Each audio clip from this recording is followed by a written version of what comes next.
call to order the Finance Committee meeting of April 24th. I guess we'll take roll call. All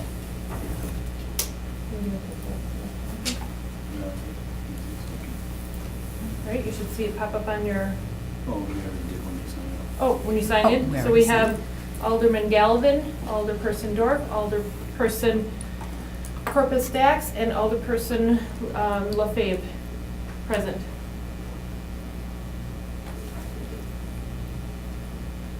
Ready? We're going to move on to the approval of the agenda. Move to approve. Second.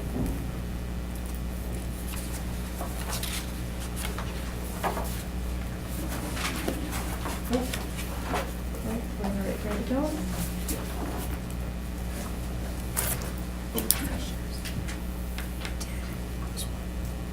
All in favor? Aye. Aye. Motion passes.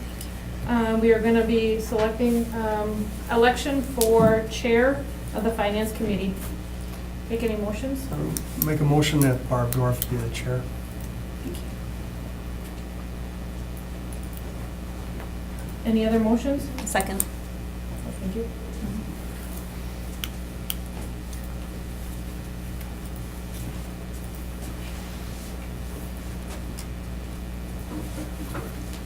It is written. Okay. With that, I will take a vote. For chair, Barb Dorf, Alderperson Dorf for chair. A voice All vote. in, yep, all in, you want to do voice vote? All in favor? Aye. Aye. Aye. Okay, Opposed?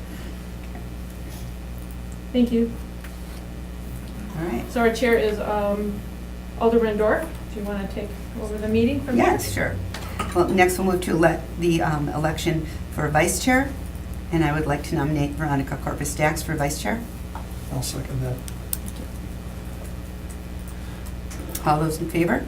Aye. Aye. Opposed? Abstentions? Motion carries unanimously.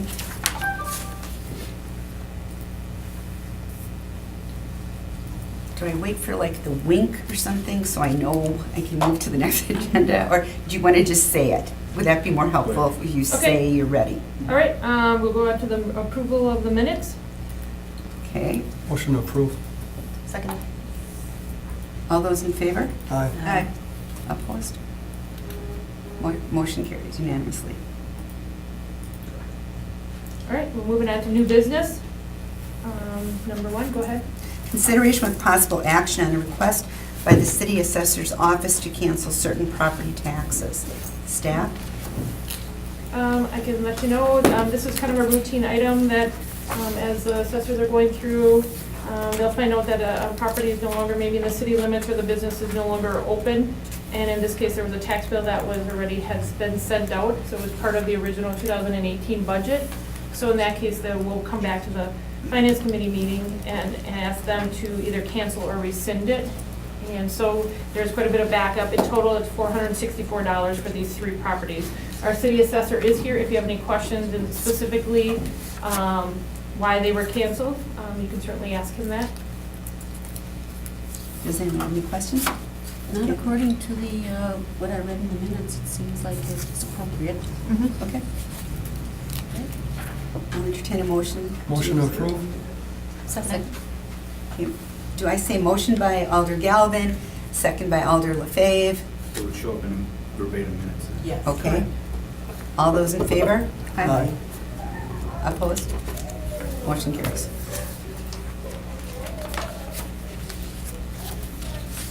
Next item.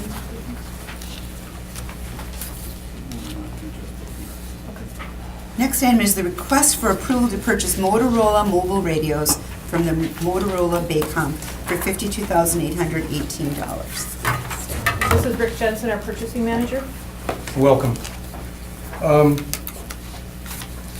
Alder Dorf, I might request that we take items 2, 3, and 4 at the same time. They're all Motorola radios. Anyone have any objections to that? Okay. Okay. Just as a little background for those of you that are new, public safety departments, police and fire, have pretty much standardized on Motorola radios.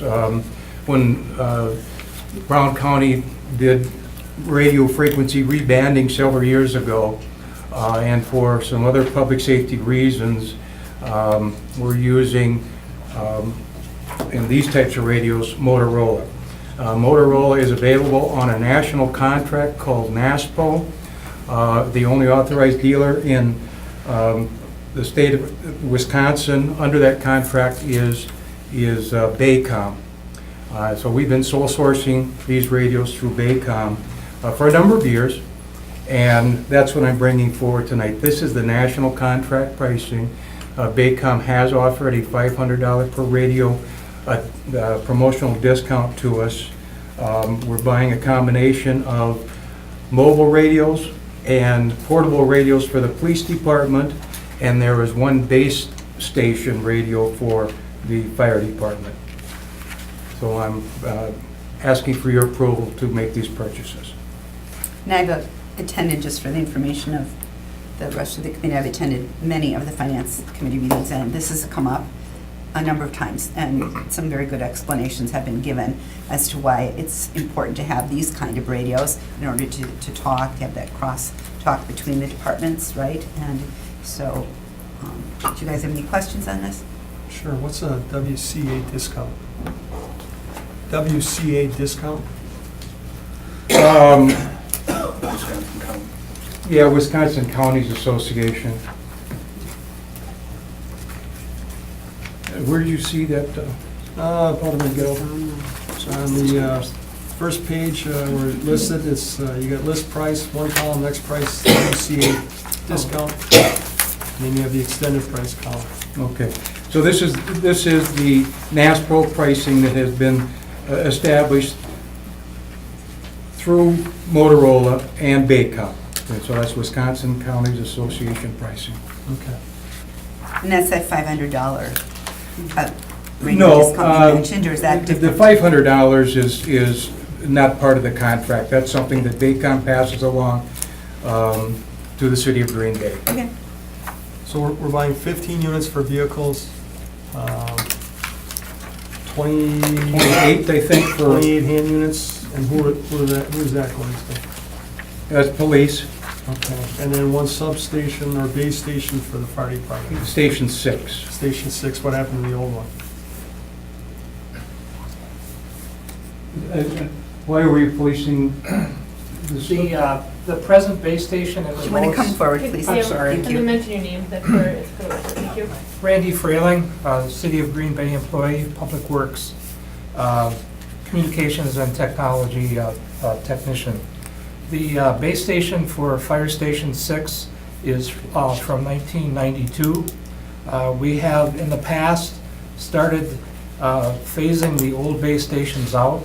The Motorola has put these base stations on a list that are being eliminated for support, not only for parts, but for software. And also if something happens that's beyond my capability of, if I was to send it in, they would just send it back because they can't support it anymore. So over the last couple of years, we've started upgrading our base stations. Last year, we did Fire Station 7 and we did Fire Station 1. And with my direction on the oldest ones being phased out in the first, and now we've come to Station 6, which has the oldest, and that's our plan to upgrade that one. Okay, so we've got 4 more then, if I understand you correctly, probably that need to be replaced? There would be the other stations going forward, we would upgrade those as they come about, yes. So as they come about, when you mean every year you're going to replace 1 or 2, or as they tell you they'll no longer support them? Well, those are also getting to the, they are also to the point where the support is not going to be there for Motorola because they cancel their products and their support. Okay. So what we've been doing is taking a little bit at a time, and the ones that we're taking out, we're using as pieces as we can if the other ones fail. Because up to this point, before we started, we didn't have any backup for those stations. So I made the recommendation to the fire department, and we started phasing in the new equipment. And then we take the old ones and use them to cannibalize them to keep the other ones running? Yes, if we need to, that's what we do, yes. How long do we plan on these base stations being around for? The I ones mean, that this we're- one was 26 years, which seems like a long time to me. Right. The ones that we're putting in now will, obviously will go 10, 15 years or more. It depends upon the flash codes that Motorola comes up with. It depends upon their marketing techniques. The APX line is, the Motorola base stations and portables and the mobile radios. The base stations have a mobile radio in them, but they also have the electronics to use the different answering points, the remote controls that are in different parts of the fire stations.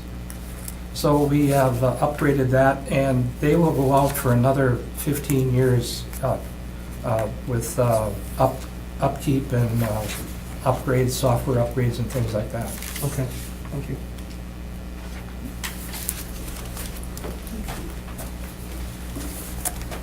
Any other questions? Yeah, I got a couple more. Just, and I know equipment breaks down, so we're replacing 15 mobile units. How many mobile units do police and fire have altogether? Sam? Jason? Yes, sir.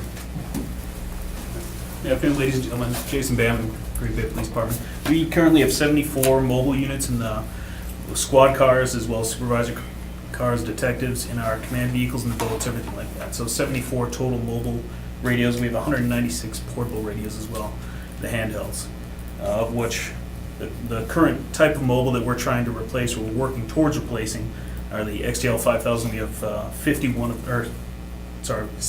those. So we're working towards replacing those. Those reach the end of life at the end of this year. So we're going to go through the same process where as we replace them, we're going to essentially cannibalize the old and try and maintain the fleet while we work to replenish it and establish sort of a service life program or initiative that we can take care of with the police department. The same thing for the portable radios. We have 51 of the radios remaining that need to be replaced. Those reach the end of life next year. So after that point, they won't be able to be serviced by a Motorola depot or anything along those lines. So at this point, the 28 that we have will be going towards replacement of those. And you'll cannibalize the old ones and again try to... Yes, sir. So you obviously have a plan though to replace these until you get all new ones in there. Yes, sir. Okay, that's part of the yearly budget thing that we go through. Yes, sir. Okay, thank you.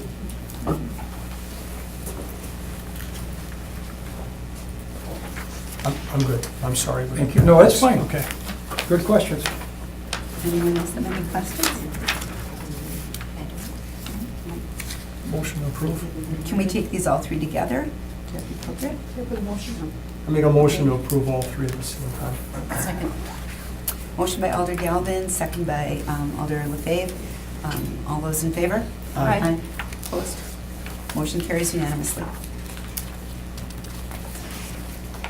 Right, well, you're up there for Yeah, the yeah. next one. Item 4. Okay. All right, Number so- 5. Item Number 5, yeah. yep. Item 5, request approval to purchase, oh, are you ready? Correct, yes. Okay. Thank you. Request approval to purchase furniture and installation from Emmons Business Interiors for $147,272. This is for the 6th floor remodel. Yes. Correct? Okay.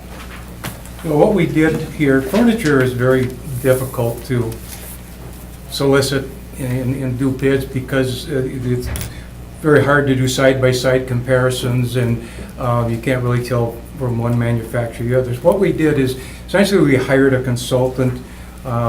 We received bids from Staples and then from Emmons Business Interiors to help us with this project. We selected Emmons, and they did the plan to supply the furnishings for 6th floor. Desks, chairs, conference tables, stand-up workstations, etc. We then looked, we used their recommended manufacturers and model numbers, etc. We then searched against 3 national contracts for that exact furniture, and we were recommending an award to under the national IPA contract for that amount of $147,272.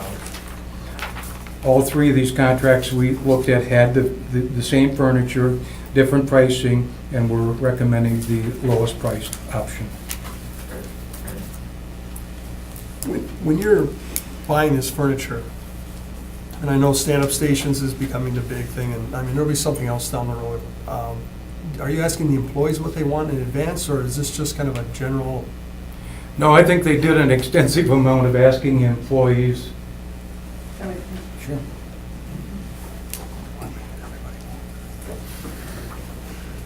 Hi, Cheryl Redgerway, Assistant Director of the Department. All the desks have the ability to be standing or seated. Oh, So they're kind of like, there's a power that you can just raise them or lower them. So that gives everybody the ability to do standing or sitting. This whole contract includes over 24 workstations. We're trying to group our inspectors together, more collaborative spaces. You know, remember 604, the conference table, the chairs are being replaced. So it's a pretty extensive project, but yes, we took that into all consideration. right. Anything else? Do you have any questions? Oh. Any of you have questions? So this was all budgeted when the project was taken on? Do we have this? Again, budget? funding, you want to address that, Cheryl? Yep, we have, there's some bonded money that we have, but then we're also using some unrestricted block grant dollars Okay, to supplement that, so. The question is, do we have the money? Yes, we do. that was the question. Okay. All right, thank you. Do you have anything else? No, that's it. No? Okay, well, I'll entertain a motion. I'll make a motion to accept the bid of 147, 272. Okay, 27186. Okay, is there a second? Second. Okay, motion made by Alder LaFave, second by Alder Galvin to accept the bid of $147,271.86 from the National IPA Furniture contract. Just for All the those- record, the vendor PO will be made out to Emmons Business Interiors, but using the pricing through that contract. Okay, to Emmons Business Interior. Okay. All those in favor? Aye. Aye. Aye. Opposed? Okay, motion carries unanimously. So we're not voting on our screen tonight. From what I understand, you only vote when there's a no. Is that correct? Yes, That has so not been my experience, but, Yeah. okay. there could be a voice vote and Okay. then it's recorded as unanimous. Okay, If there is a dissent on a voice vote, then we will ask for a roll call vote okay. and then. Maybe it goes a little faster, that compared to Yes. last night? Okay, Yes. yeah, okay. All right, so we're on to the next item. Go back to this, do the details. Oh, we can switch. All right, so the review and approval of the Claims Committee report for April 2018. Do we want to, do I read the I'm closed going to let our session? attorney Chavez Okay. speak to you. So we can only go into closed session for a portion of this. For those of you who are unaware of how the Claims Committee works, by ordinance, the Claims Committee is designated to address all claims under $5,000. If it requires approval of in excess of $5,000, it has to come to committee and then to council for approval. And so what we do is report out the claims that do not require action by the committee. And those are things that we can discuss in open session because they're fully addressed. If you feel that you need to discuss the claims requiring action by this committee, then I would recommend we do go into closed session. What are the wishes of the committee? I don't have any questions. I have a question. I have some questions. Oh, okay. So Alder LaFave has some questions, so then we probably need to go into closed session. Is it on the Or is one it- on the front page? No, Everything else is. Everything else we could do in open. So do you have any questions on the one on the front page? But if you don't, then we can do the rest in open session. Oh, okay, no. No, it's not the first page. It's not the first page. Okay. So we will move on. Would you like to ask your questions, Alder LaFave?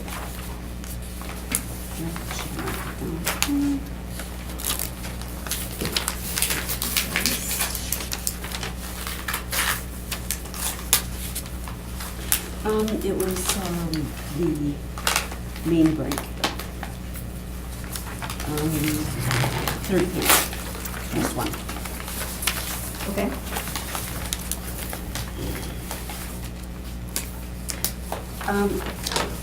Kind of goes maybe to through Public Works or whatever, 100-year warranty per se on the lifespan of the water breaks. The reason, I was wondering why it was denied, as the homeowner didn't cause this to break. So, the reason this was denied, because it wasn't actually a city property. So we, as a city, only take responsibility. We only own the mains themselves. So it was on their property? It was on their property. Anything Okay. else, once it laterals off to their Okay, property, then it's theirs. Exactly, okay. But I see you are gonna clean up the walkway in the lawn area? Yes, so we do handle walkways. Anything that's in the public right of way, we do address. Okay. Okay, it didn't state that it was on, I wasn't sure where it was. Okay.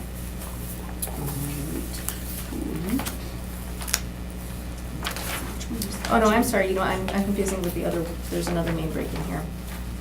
It's the one in 21118. Yeah, so this one, yes, so this is one of those ones that would be considered an act of God. And so we are negligent, we're only liable when it's our negligence that causes it. In this case, it just occurred because of the winter frost, which is not something that we could do anything about. There's nothing that the city could do to prevent that. And so under the statute, we are immune from paying for things such as that unless we are actually negligent. So the homeowner ends up with the damage. I don't know, and it could be their insurance. I don't know. I think people should know then that they will be held, that their claims will not be paid because of act of God. I don't know, I have a little problem with that because, they pay their taxes. And now they're told, well, sorry, act of God. Well, that can be a lot of things too. So I don't know, I have a little problem with that. Who actually makes the decision that it's denied? There's a commission, the claims committee makes the decision, we make the decision, who makes the decision? Claims committee makes the decision, we base it off of existing case law and statutory law. So if the city is exempt from liability, we would not open ourselves up to liability. How far down did the frost go this year? I don't know. Because usually most of the stuff is well below frost line. And I don't know if it was unusual. And how much was their claim? It doesn't I seem. mean, I don't have that's, that on here. it's denied. Yeah, just denied.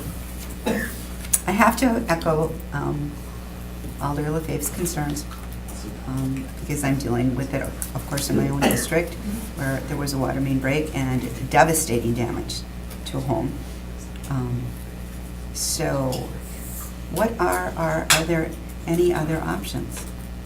Is there a study that we can do? Is there a pool of money that we can come up with to help these homeowners who, and normally their insurance will not pay because it's a flood. And normally these properties do not have flood insurance. And if the water comes from outside the home and goes into the basement or into the lower level, they will not get any compensation from anywhere. Okay, So it'll ultimately depend, each circumstance is different. We look at each claim individually to determine whether any negligence existed. We look at everything from the maintenance schedule to make sure that we were going in there when we should have been, that we were placing them at the appropriate time. And so each claim is dealt with independently. We don't have a blanket one. But when we determine negligence, we do follow the recommendation or the statutes that have been set up. And the thing is that our insurance doesn't cover these. These are things that the city pays for itself. And so if we're going to create a fund for those, that is something that this council would have to ultimately decide to do. But I think that's outside of the scope of whether or What not we're doing tonight. we're doing tonight. Right, Yeah. right. I also think that maybe we should set a program where we go and look at these pipes more often than, I think, what was it, 6 years since it was inspected? So that Especially if, now we're talking about, we're getting frost down further, maybe we need to go out and inspect these pipes a little more often, and make sure that they're holding up, because this is only 66 years on this pipe. So, that's not the 100. So I think, I don't know, maybe that could come up with Public Works, or I don't know who. I think it'd be advantage for the city and for the homeowners.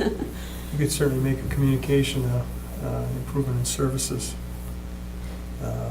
They have DPW look at how often they're inspecting the pipes, if they want to increase the amount of inspections and things like that. Is that appropriate you would be talking about right now? Yeah.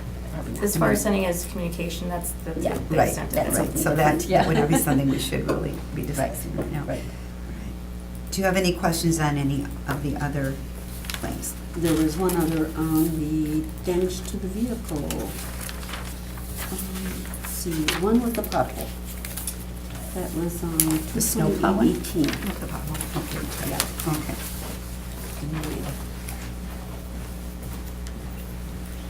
So the city had no prior knowledge of the pothole and therefore was not negligent. Does the city know where all the potholes are? I could not tell you whether or not we know where all the potholes are. Our standard of care is that once we are made aware of something, we are obligated to correct it within a reasonable period of time. And so staff is very, very good at getting out there as soon as they learn of something, but potholes happen. Is it reasonable for a pothole to open up overnight? I don't know. Yes. Director Grenier, do you want to come forward and address some of this?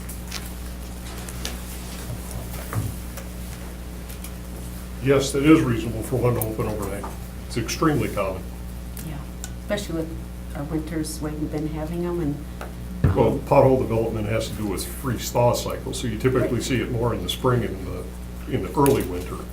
So yes, when we have warming and cooling and the temperature going above and below the freeze line, they will develop overnight, yes. Yeah. Did anyone, I see, I don't know where this was. Oh, let's see. No, let's see. It didn't state where this was. Did anybody check with the alderman of that district? Did he have any complaints from anybody, any calls? I have no idea where, Yeah, it doesn't state where it happened. I would imagine the alderman had gotten a complaint, he would have given it to DPW, then we would have a record of it, and then that would change the liability on the pothole. But the thing is too, if it could open overnight, I mean, and it doesn't state how much damage was done to the vehicle. Was it major or minor? I have no details of the claim. I have no idea what you're looking You for. don't That's either. confidential. We really don't here either. But it No says, idea. it says the damage was, Damaging tires on one side of the vehicle. Okay. That's what it says. Damage some tires. Okay. So it must not All right, have any been further too bad of a questions? pothole. Any other questions? No. Okay, thank you, Director Grenier. Thank you, Attorney Chavez. I make a motion to Do we receive, place on file, receive and accept? place on What? file, or Do you need a motion to, Or- Vanessa, do you need a motion on this item? motion to Yes, approve the. To approve, it? yes. A motion We to need a- approve. Do you want to take it? Okay, motion approved by Alder Galvin. Second by Alder Corpus Dax. All those in favor? Aye. Opposed? Motion carries unanimously. No, it's- Wait, what is?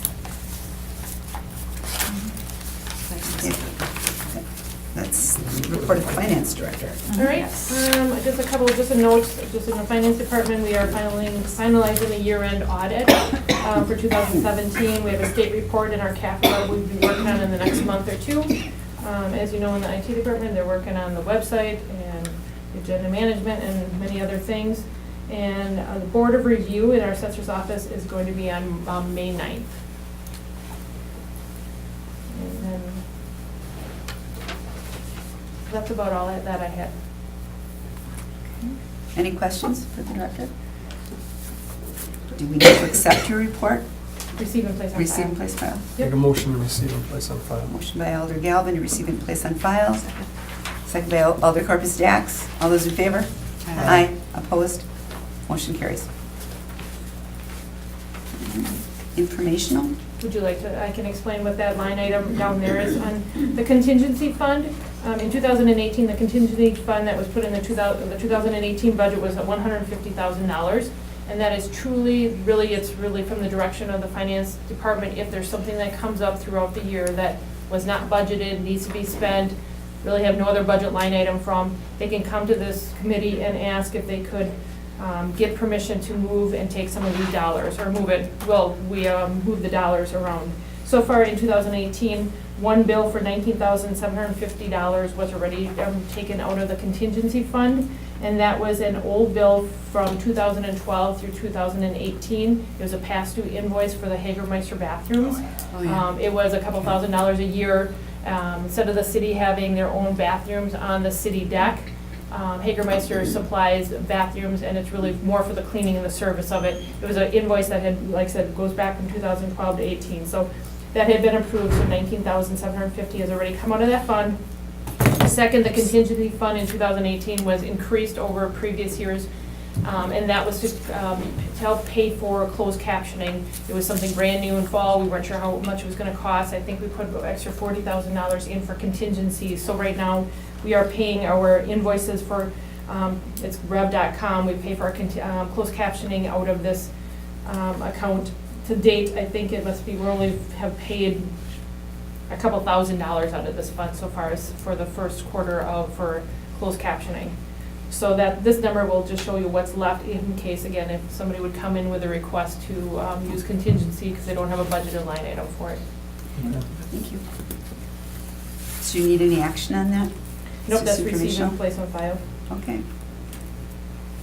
Do you want a motion then to receive and place on file?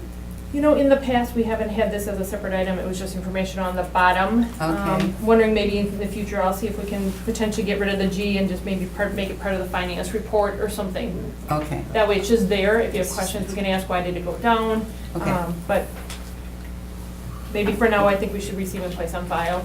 Take a motion on this item since it's a separate item on the agenda. Okay, motion by Alder Corpus Dax to receive and place on file. Second. Second by Alder LaFave. All those in favor? Aye. Opposed? Motion carries unanimously. I will now entertain a motion to adjourn. Motion to adjourn. Motion by Alder Corpus Dax to adjourn, second by Alder Galvin. All those in favor? Aye. We're adjourned.